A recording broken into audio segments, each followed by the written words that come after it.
Next on the list, we have a tie between Rescue Dawn and Cobra Verde. And so these are another of Herzog's based on true story. Actually, I have to check that. Actually, I made a mistake. Only Rescue Dawn was based on a true story. So let me talk about Rescue Dawn first. Rescue Dawn is another one of his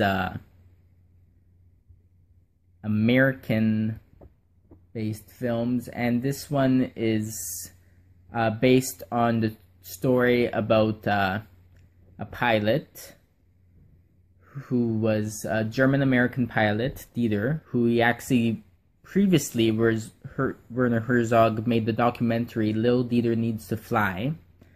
So he actually filmed this story twice. So I guess he was really intrigued by it. And it's a prisoner of war story about how Dieter gets shot down and he ends up during the Vietnam War, and he ends up in as a prisoner of war, and he eventually escapes. So it's well acted out. There was a little bit of a scandal because one of the characters was portrayed in a not too pleasant light, and this was based off of a real person, and apparently this person actually did not behave this way. So there was a little bit of, apparently Werner Herzog did not know that fact, and honestly I do not think that Herzog was trying to make that character unpleasant. I think lots of people just found that character to be unpleasant. I thought, in my opinion, that all of the characters, they just reacted in their own ways to the situation, and I think all of those reactions were valid reactions when you're in that situation. And Herzog was just trying to explore his themes of nature versus man once again. And another thing that I saw lots of reviews saying that this film doesn't really have a stance on the war. It's not, they say that there's no connotation whether the war was a bad thing or the war was a good thing. It just kind of told a story, and the main thing about this film is actually not to do with the war.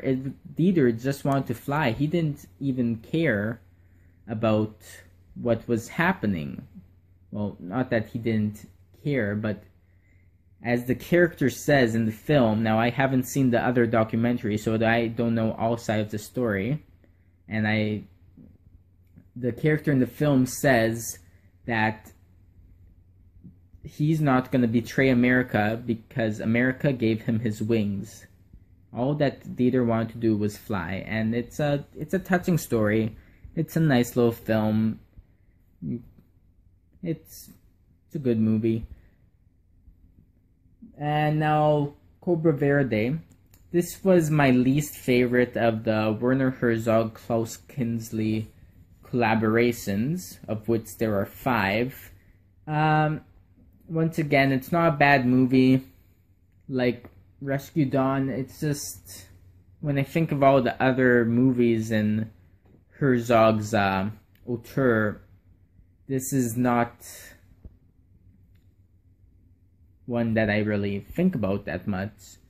And honestly, I don't remember too much of what the plot was, but I remember striking visuals, lush scenery, and once again Herzog's themes of nature versus nurture, his splashes of cultural color, and it's a good film. I should probably revisit it.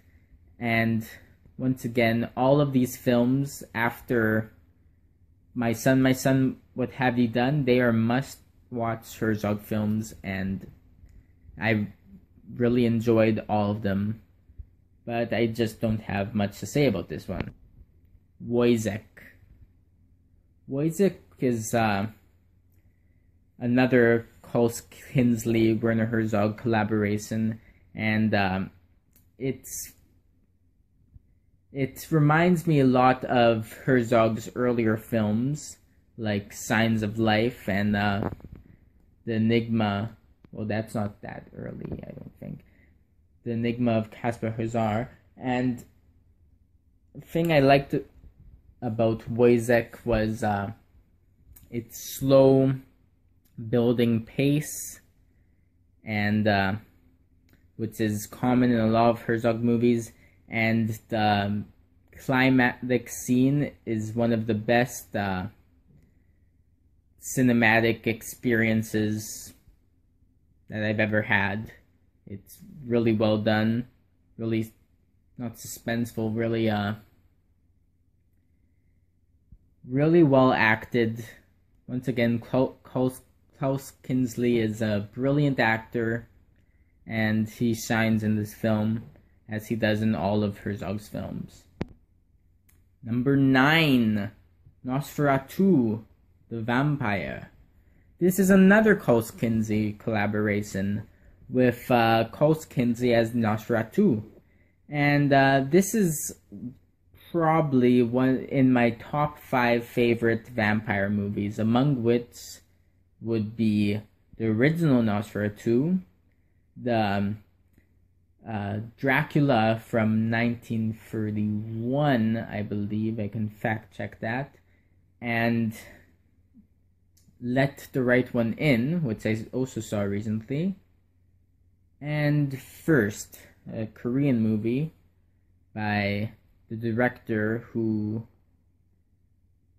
I don't remember what other movie. Park Chan-wook is who I was going to talk about. The man behind Oldboy and behind First, which is another great vampire movie on my top 5. So going back to Nosferatu, Klaus Kinsley is great. He's a very creepy Nosferatu, and this film really has that slow pace of the original Dracula novel, and it has more of a focus on the Lucy/Mina character. It kind of combines the two characters of Lucy and Mina into one. And there's more of a strong focus on that character, who is played by Isabelle Adjani, otherwise known as the woman who has sex with an octopus in the 1981 movie Possession. And she also gives a great performance. It's a nice atmospheric movie, very reminiscent of the German expressionist Nosferatu from the 20s. Highly recommended. And now we have another tie, Fitzcaralldo and the Enigma of Kaspar Hauser. I'm going to talk about Fitzcaralldo first. Fitzcaralldo is probably Werner Herzog's greatest achievement in cinema. You can quote me on that, but you're probably not going to. And Fitzcaralldo is, I think it was his biggest budget movie, and one of the most memorable things about this movie, and it's what the movie is known for, is how it actually is the movie where a boat was dragged over a hill in the Amazon jungle to the other river on the other side. And Werner Herzog actually did this feat, and he called himself the Conquisitor of the Useless, because it really had no use. This film is based on a true story, and once again, this is a Klaus Kinsley collaboration, and apparently there's a documentary about the making of this film, and there's a lot of controversy over the making, and lots of crazy things happened, which makes sense because you have Colt Kinsley, who is an eccentric man, in the Amazon for I don't know how long they were shooting on location in the Amazon. It would make sense that he starts to go a little crazy, and that's actually why Herzog didn't want to cast him at first, but then ended up doing so anyways. And once again, it's a true story about this man, and that phrase that Herzog used, the conquisitor of the useless, actually fits with this film, because Fitzcaralldo is a movie about a man with big ambitions, and first he tries to bring opera to the jungle.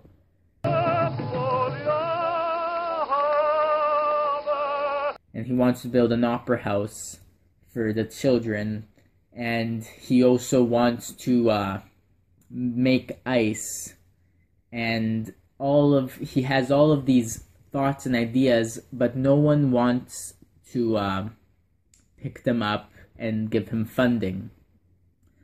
So finally he gets into the rubber making business, and he's given this task to bring the shipment of rubber from the Amazon, and he thinks of this crazy idea about to make a path between the two rivers in order to make a more efficient way. And in his crazy idea, he actually brings a boat over a big hill through the jungle onto the other side of the river. And the real Fitzcaralldo actually did this, but he took the boat apart. Herzog, on the other hand, brought the whole boat over the hill. And so it's an amazing feat. It's an amazing piece of filmmaking. It's an entertaining movie. Like I said, there's lots of controversy behind the scenes. I would like to see some of the documentaries. Well, the documentary about it, and also I believe Herzog made a documentary about Colt Kinsley and their relationship in general, which should be interesting. Anyways, like I was saying, great film, just not my favorite. The other film this was tied with was The Enigma of Kaspar Hauser.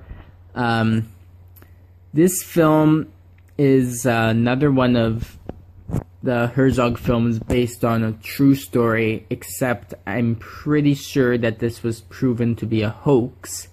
And what it is this man who was locked up in a cellar for all of his life and was one day released out into the world. And he went to a town, and it's pretty much his journey as he begins to see the world around him, and he ends up coming to the conclusion that he was better off in his hole, and he ends up having this nihilistic worldview. And it's a very interesting film. It stars Bruno S., who I believe was a non-actor, and he also stars in another film, which is one of my favorites, by Werner Herzog. And he delivers a great performance as the enigmatic Kaspar Hauser, and this is one of Herzog's weirder films. It's not his weirdest, but it's a great film. It's very interesting in how he kind of gives us this scenario where he has a mind. Anyways, this is a beautiful film, and I really recommend it, as I recommend all of these films.